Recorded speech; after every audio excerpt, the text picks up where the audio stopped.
see some people that are really making a difference here for Edwards Air Force Base. One of the critiques I constantly hear, whether it was before I was the vice wing or even sitting in this job currently, is this idea that, oh, Edwards is terrible, there's nothing to do here, it's got this reputation around it. And every time I hear that, I always go, well, not true, right? There's a lot of folks that are doing a lot of things to be able to help the families here and to be able to improve and make things better. And I've always had a special place in my heart for the people who could see a problem and rather than run away from the problems, run directly to the sound of the trouble and try to go do things to help us out with that. So I wanted to introduce the Edwards team to our Family Advisory Board, and we have two special guests with us here today. We have Cynthia with us and we have Caroline with us. And so I wanted to give them a chance, one, to just kind of tell you a little bit about who they are, what they do a little bit of Q&A. If you have some questions, by all means, send them in. But then they also have a way for you to reach out and to, ask for their assistance or help. But it's pretty amazing what the Family Advisory Board does for us. And so I just wanted to put the spotlight on them so that they can see what this is all about. So Cynthia, Caroline, again, thanks for being with us. And if you wouldn't mind, if you could just kind of introduce yourselves, tell them a little bit about what you do. Sure. So I'm Cynthia Bryan. I'm the president currently for the Family Advisory Board. And I'm Carolyn Boron. I'm the vice president for the Family Advisory Board. I'm also the deputy director of the 775th Test Squadron. I have 2 kids at the CDC right now. Yes, and I guess with that, my interweaving portion of this is with the school districts. So I do also work for Muroc Joint Unified School District as their special projects coordinator, and kind of essentially try to act as a little bit more of a liaison between our school age annex and CDC, just by chance, and the schools. So it's important to remember that, our littles at the CDC and school age feed into our schools, and so we want to make sure that we are consistent and supportive all the way through. And so, yeah, that's a little bit about us. You bet. So I'll play the role of, say, a brand new family member that's just been assigned to Edwards Air Force Base. I've got little ones, I've got school-age kids. What do you do for the base? How can I get in contact with you? Like, give me a sense of all those things that you guys are engaged with. So some of the main things that we do is we fundraise to support programs that the CDC and the school age annex and other child and youth services participate in throughout the year. One of the things we have coming up in terms of where our money goes is we have a pumpkin festival, a Halloween festival around Fall Festival. Fall Festival. Fall Festival. Around Halloween time. Yes. So what we do is we try to find ways to get families more involved. We have parent volunteers, room parents, that's the word I was looking for. We have room parents that you can volunteer if you have a child at any of the child and youth services. You can kind of be that voice between the parents and the teachers, and then also feedback into the Family Advisory Board. So if there's anything going on that maybe you don't want to speak up directly to someone at one of the programs, you can come through us. But I mean, everybody that I work with the Child and Youth Services is always open to feedback. So what else do we do? That's a huge thing to impress on, though, is the staff at the Child Development Center and School Age Annex and the Teen Center and the Youth Center, right? Like, the FAB has been always very closely associated to the Child Development Center, and our reach is really base wide with all youth programs with the exception of youth sports, right? So the staff has always been incredibly welcoming for feedback. They've always been incredibly supportive of the FAB and have definitely relied on us for a couple smaller things for sure. But it's the small things that were really contributing to the overall atmosphere. So Provider Appreciation Week is something that the FAB hosts. That's what part of the fundraising goes to. If you're okay stepping outside of the CDC building per se, some of the other things that we do seasonally is the Finding Rudolph event that happens every year during Christmas, of course. We also do Youth of the Year. That was on hiatus last year because of COVID, but we are expecting to pick that back up this year. We also do the holiday baskets, and the structure on that is going to change a little bit. Traditionally, it's given by referral of a family that has somebody enrolled specifically through the CDC or school age annex, or even the youth center. And this year, we want to kind of change it up a little bit because, again, we are the family advisory board, not just a parent advisory board. So we are looking at supporting a family or families, depending on how much we were going to be able to fundraise in time this year, on base. That could just use that little bit of extra holiday spirit. So to get in contact with us, back to the question, Yes. we have a Facebook page, the Edwards Family Advisory Board Facebook page. If you search for it, you should be able to find it. We try to post opportunities and things that we're doing within the centers on that Facebook page. We also post if there's any announcements that they want to get out to let everybody know about, we post that information as well. They've had some newsletters that we've posted. If anything happens at any of the centers, like if the whole center gets closed down for COVID or whatever, we'll post that notification as well. So it's kind of a way to get information out to all the families. And we also welcome any feedback that you guys have for us. So if I go to Facebook, and what do I type in the search bar to be able to find the Facebook group so that I know how to get a hold of the FAB here at Edwards? You should be able to type in Edwards Family Advisory Board or Edwards FAB, and that should be able to, it should find it with one of those. Got We'll it. have our red, white, and blue logo on there. Yep. And then tell us a little bit about like the fall festivals, those things that you guys have been engaged in, so that people know kind of the fun events that they can show up to and be a part of here in Edwards. Yes, so the Fall Festival is, they usually do it the week before the actual Halloween date. I think this year we're slated to deliver upwards of 800, I believe it is, pumpkins to the CDC and to school age. And that's, you would never think it with pumpkins, but that is where a bulk of our fundraising money does go. And that is usually a week-long, 10-day long celebration of different activities that the centers will put on for their students or for their children. The other part of that is pre-COVID, there used to be something where the families could come in and there would also be a family celebration on that last day when they take those pumpkins home. Again, with COVID, there's been some changes and restrictions, so things are looking a little bit different this year, but at least we can actually participate in something this year. And the other thing that we have coming up before pumpkins is going to be our book fair. So we do 2 book fairs per year with Scholastic, and then every so often we also bring in other vendors. We always are looking for volunteers for the book fair. We desperately need them for this one coming up. And that is anywhere from setup to helping out with the registers in the morning or in the afternoons, and also tearing down at the end. And if you volunteer, we do give you Scholastic dollars for yourself to be able to use for you and your family or to gift to your littles.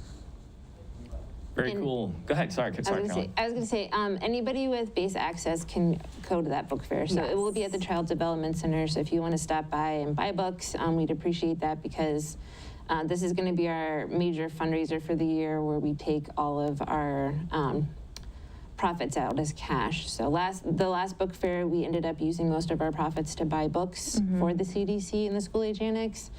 This one will take some cash out so we can buy pumpkins.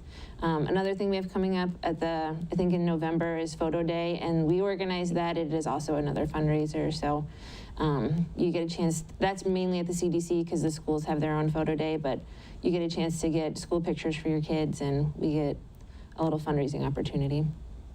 So good stuff. And then the last question is, right around the like around Christmas season time, what are the big events that you guys are engaged with here on the base?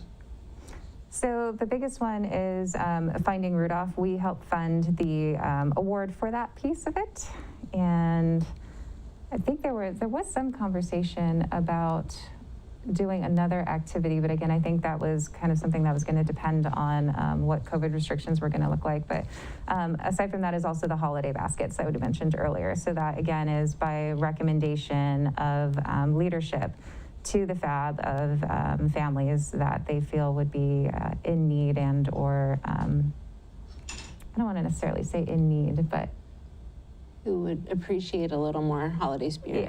yeah. Yeah. Yeah, I mean, we've all kind of been in that scenario. You've been around the Air Force long enough. You've known someone that's been in that situation, or maybe it's been you, right? And so for all those reasons, this is why we really wanted to kind of bring out the FAB, if you will, for everyone to kind of get a chance to meet them, to actually see them. Sometimes with COVID being what it is, sometimes we lose a lot of that connection with one another, and sometimes we just think of these things as nameless, faceless programs that exist out there. But in reality, there's real people behind them that really do care and are really doing things to fundraise such that that funnels back into our own community with our own children. So were there any last parting shots that you wanted to say for FAB, Caroline, and for Cynthia? Well, our meetings are quarterly and they are open to the public. The biggest things that we're looking for, again, are room parents at the CDC. Our elections are held at the November meetings every year, and so we do have elections coming up again. This, assuming what elections look like this coming year, I will be going on my 4th year with the FAB. My first year I started off as, I think it was the secretary, moved into treasurer, and then I was president this year. So, and again, when I started, I did have a child at the CDC. My child graduated out, but I loved the environment, the atmosphere, and really what the mission is. And I kept on. I wanted to stay involved. So we're awesome. You're awesome. You're awesome. Come join us. Yeah, it's a lot of fun to participate and see the satisfaction of when we have successful fundraisers and using that money to help people and help the children, and provide a little bit of appreciation for our teachers, because I know they work really hard and they don't get paid a ton. So anything we can do to show them how much we appreciate them is really helpful. Yeah, well put. I mean, that's a really nice way to kind of end the segment, if you will. I personally wanted to thank you, right, for what you do for Edwards Air Force Base, for the families, especially for the families with little ones. So really, truly, and honestly, greatly appreciate that. It's a human psychological thing, right, to kind of piggyback off of the last point made from Carolyn, which is that if you invest and take time in yourself, that certainly feels a certain way, I guess. But overall, if you want to boost your happiness, boost your satisfaction, rather than do those things for you, you do those things for others. And you will find that pays you back in huge dividends and makes this virtuous cycle continue and increase. So again, go to the Facebook page for Family Advisory Board. You'll see all the different events, the different things that they're there for, volunteer events and different fundraiser events. Get engaged, right? Be involved. Don't sit on the sideline. Actually be a part of making the Edwards community a lot better. So thank you very much, ladies. Thank you for joining us today. Thank you. Thank you for having us. Okay, so with the additional time that we have left, and I'm sorry, by the way, Aggie, do we get any questions on FAB before they leave? Just want to make sure. I guess they're Oh, please, go ahead. Sorry about that. Go ahead. Do you ever host a wreath decorating auction to receive funds to help with different events? So that is a very great question. Just in this last year, COVID has definitely being away and then coming back, and then when it's like we came back like full force with the work side of our lives. Two of the things that we were talking about, though, Painted Stork Designs is a company that does doormats, and we are partnering with them to do customized home doormats where the O is the logo of the Air Force. And so on our Facebook page, we will be posting that in the next week or so. The FAB will see a little bit of profit from that, also as a fundraiser. And with the wreath, to answer the wreath question, we were talking about trying to do some type of like a holiday bazaar or pop-up or something like that. We were starting some conversations with the Spouses Club, so we just needed to, I guess, get more details. But yes, that is definitely something that we would love to do. Reach out to us, send us an email, edwardsafb.fab@gmail.com. And let us know what you'd be interested in doing with us, and if we can make it happen, we'll do it. Definitely. Okay, great. Any other questions coming? No, sir, there's no other questions. Okay, wonderful. All right, so thanks again for joining us today, Fab, and really appreciate, again, the service that you do. So thank you. Have a good weekend, ladies. Thank you. Okay, so I got a couple other points to kind of bring up here, and then we'll take some questions from folks. In that line of things to get involved with and get engaged with, things that make Edwards Air Force Base really, really cool, we've got 2 events that are coming up here. One, which shows up here on Monday. So this is going to be Monday afternoon, like late afternoon, is called Arts in the Armed Forces. So this is a program that was started by Adam Driver. You might know him as Kylo Ren from the Star Wars series. You might also know that he was a Marine, and he was looking for a way with which to bridge his military service, but also with his background in the arts. And the program became Arts in the Armed Forces.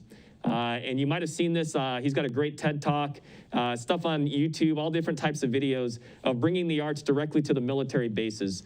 Because of COVID, in the old days, it was they would actually bring a drama troupe. They would perform a live performance here on stage for us. But because of COVID, that's now all transitioned to remote. And so now what that means is Edwards Air Force Base has been invited. This will be the second time that we've participated in Arts in the Armed Forces. It was a lot of fun the last time. This time around on Monday, our artist that's going to be joining us is actor John Turturro. And so he'll be available to take questions. We're going to kind of talk about one of his favorite movies. And so for any member of Edwards, you're certainly invited to be a part of that. It's a virtual thing, so you can dial in just like you would on Microsoft Teams or Zoom or Google, and get a chance to interact with the Hollywood actor, very famous one, and talk about some cool movies. And so if you, we'll post those things on Facebook so that you can get access to that and via our webpage so that you can come join us come Monday. But that's something that's available for all of us here at Edwards Air Force Base, kind of a nice privilege, if you will, of serving in a place like this. So that's Arts in the Armed Forces. That comes up on Monday, this upcoming Monday. Beyond there, when we get to October 8th, is our Edwards Custom Auto Show. And I got to print a redaction. I made a mistake last week. I said something about speeds and 100 miles an hour. Please disregard that. In reality, what that's going to be is a chance to drive up and down the runway. There's an acceleration zone that's going to be in the first or so 900 feet or so. And then after that, everyone kind of cruises down to nice 65 miles an hour or less. But it's for the novelty, for the excitement, for the cool factor of getting a chance to bring your vehicle out and get a chance to be here on Edwards Air Force Base. That is something that we have for the base population and for invited guests of Edwards. And it's going to be a big event on that day. It's going to be a 5K run in the beginning. There's going to be a bike ride. There's going to be a spot where we're going to stage a whole bunch of really cool and exotic cars from the different auto clubs that are in the Southern California region, but it's also open to our Edwards Air Force Base folks. So if you got a vehicle that you're really proud of and you want to get a chance to bring it out to the flight line, come on board. You can also get a chance to get that car taken a picture with, if you will, with some of our Edwards Air Force Base aircraft that'll be sitting out there as well, and then participate in the run down the runway. And then also we'll do an elephant walk, if you will, for some of the big clubs that have a lot of the same cars, so like Corvettes, Ferraris, those sorts of things. So it's going to be a big deal. It's a nice time. Again, that's advertised currently. If you want to be a part of that, that's on our FSS webpage right now under the Edwards Custom Auto Show. That's going to be on 8 October. So that's a Friday. If you are working that day, you can get permission to ask your supervisor, start there, but you can get permission to attend that, I believe, for periods of up to about 4 hours or so. And for the retirees that want to be a part of that as well, we will waive the restriction about retiree base access, just given the HPCon kind of status for that day, right, so that you can be a part of that as well. So again, go to the FSS webpage. It sits right there, Edwards Custom Auto Show, and it's going to be a good time. Come on out for that. It's going to be a lot of fun for everyone that wants to be a part of that. Okay, so those are two big topics. The last topic, before we open it up here for questions, is just any updates we have with respect to COVID. So overall, again, we're still under the mandate that we have from SecDef and POTUS that's been distributed to the entire military force, if you will, about the need for everyone to get vaccinated. The deadline for active duty military, in the Air Force at least, is going to be on 2 November. to get that through. For our reservists and our guardsmen, uniformed guardsmen reservists, that's going to be on 2 December. Now, the 2 November date is the one I want to focus folks in on because right now, the Pfizer vaccine is the only one that the FDA has approved for full use. And so that's the one that the Department of Defense is mandating for active duty military. To be able to achieve the 2 November vaccination date, and that's fully vaccinated by 2 November, we are rapidly approaching the cutoff date for that, which is 28 September. That's next Tuesday. By that point, you must have begun the first shot regimen on Pfizer, or we will simply not make the 2 November deadline because, again, there's a gap in between shot 1 and then shot 2, and then it still requires 2 weeks after shot 2 before you are deemed fully vaccinated. So really, this is kind of like that last push to get this done. So if you haven't done it now, the Med Group, they've moved the vaccination clinic from the Airmen and Family Readiness Center. That's now been put back on the Med Group campus in the normal vaccination shop. So go there to get that done. But that's essentially the deadline. So we've told that to all of the unit commanders and directors, and they filter that message down through the shirts to all of the folks. But this is just one last kind of pitch, if you will, that to be able to meet that mandate, 28 September is the time in which you need to get that done by that point, or you need to have begun either a religious accommodation process or pursuit of medical exemption somewhere along those ways. Okay, so with that, I'll pause. And Aggie, as always, man, let us know if you have any questions that came in. What do we have? Yes, sir. I have a question. Yeah. Will people able to attend the Air Force Ball that have medical waiver letter and for those with religious waivers too? Got it. So the question is, and I believe you're talking about the thing we're going to do in November. That's the Department of the Air Force Ball, right? Yes, sir. Okay, got it. And the question is will folks be able to attend that based on the fact that they have a religious accommodation, or if they, was it medical? Am I getting that right? Medical waiver, sir. Yes, sir. Got it. Okay.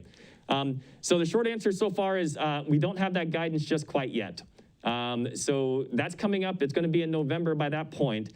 So this is an evolving kind of scenario, and so we have to know kind of where things are at with respect to the pandemic, and also kind of what we're getting in terms of guidance, in terms of DoD participation in these types of events. So I don't have a good answer for you just quite yet, because it's far enough out, and a lot of things can change from one spot to the next. What I would say at this point is I plan on it, right? Go ahead and put your name in for that sort of thing, and then as we get closer, we'll have to see where the Department of Defense guidance kind of goes on that. Okay, any other questions come in? Yes, sir. For regarding the Building 1 flag, if it's flown at night, shouldn't it have a light on it per the U.S. flag code? Interesting. Okay, so let me take that down in my orange book here of justice. I think what you're telling me is that at our Building 1, so our test center flags, that they're not properly lit at night is the way I kind of read that. So let me take that down, and I will look into that.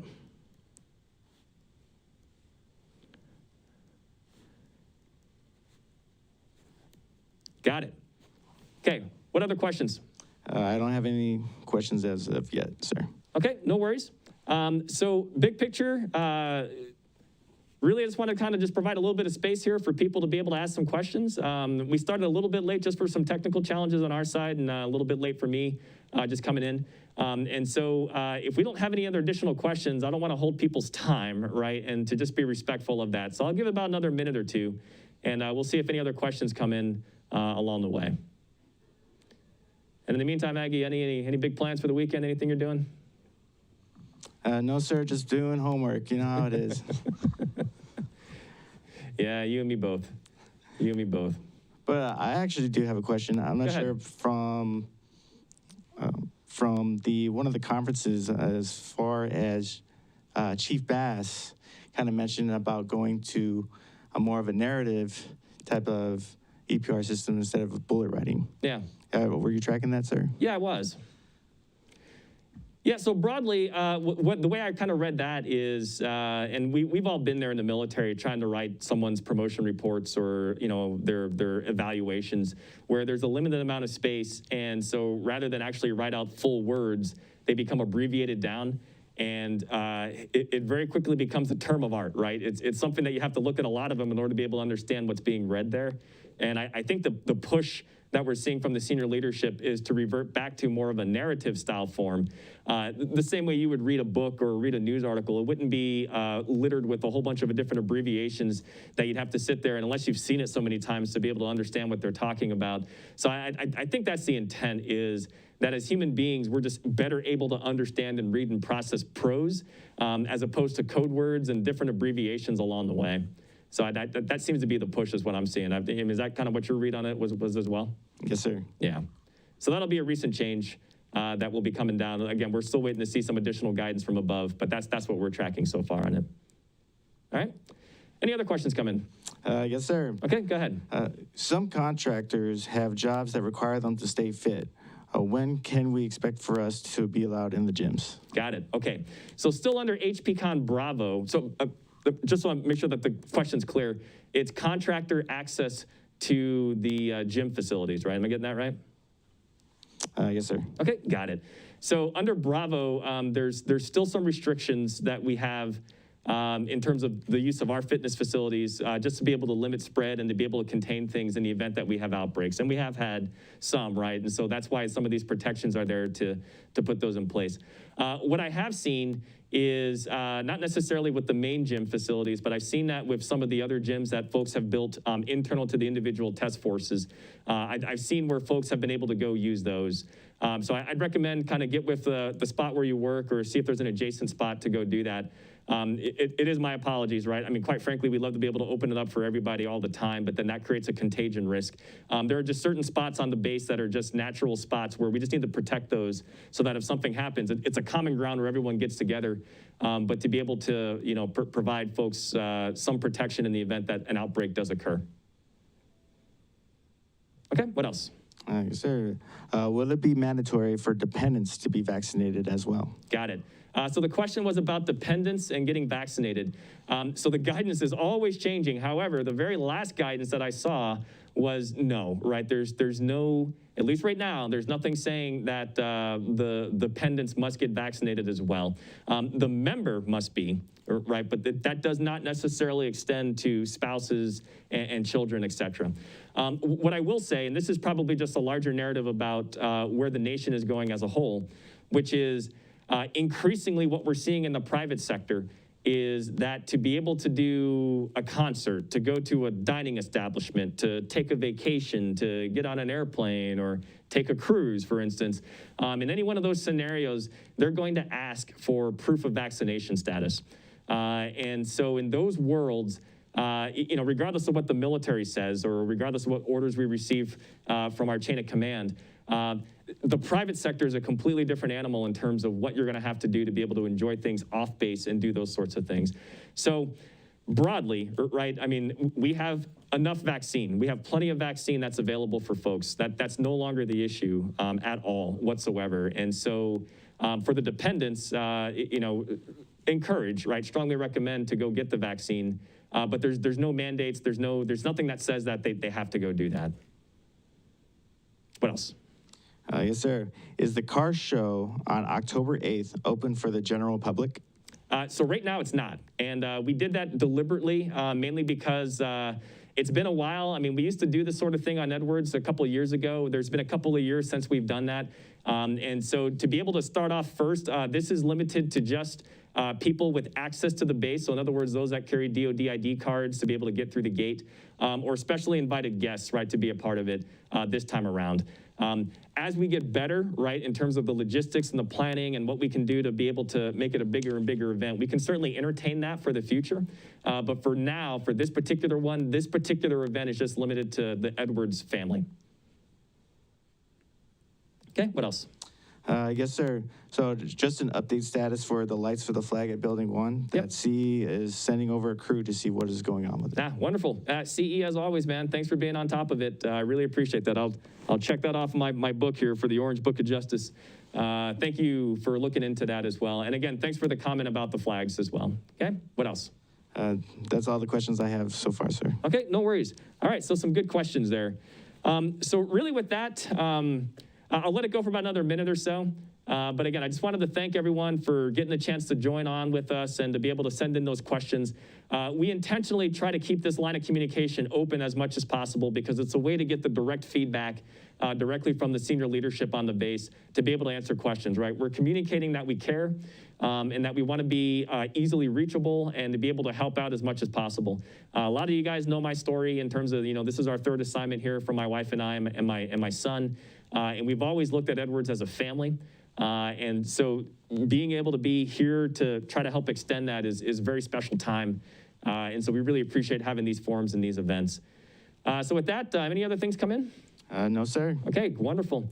So I'll tell you what, with that, we'll go ahead and we'll sign off. We'll wish everyone a happy weekend, and we will see you again coming up here next week. Next week, just as a teaser, we're going to have members here from our military housing office and from Corvius, and we're going to talk about the Tenant Bill of Rights. So this is something that came about. I'm sure a lot of you all were reading the news and reading the press about some different stories that have happened at other bases across the Department of Defense regarding military members and their interaction with the housing offices there. So based on that, what came from that is a Tenant Bill of Rights. And so we're now in a position in which we could share that with the rest of the world. And so we're going to have the right people here to be able to answer those questions, to be able to explain what's in there. So that's predominantly directed for the people who live on the base in our military housing so that you understand what rights you have available to you. And it seems like we got one less kind of fadeaway jumper question. Go ahead. Yes, sir. Has there been any additional guidance on the vaccine mandate for civilian employees? Yep, tracking. So the question was about the vaccine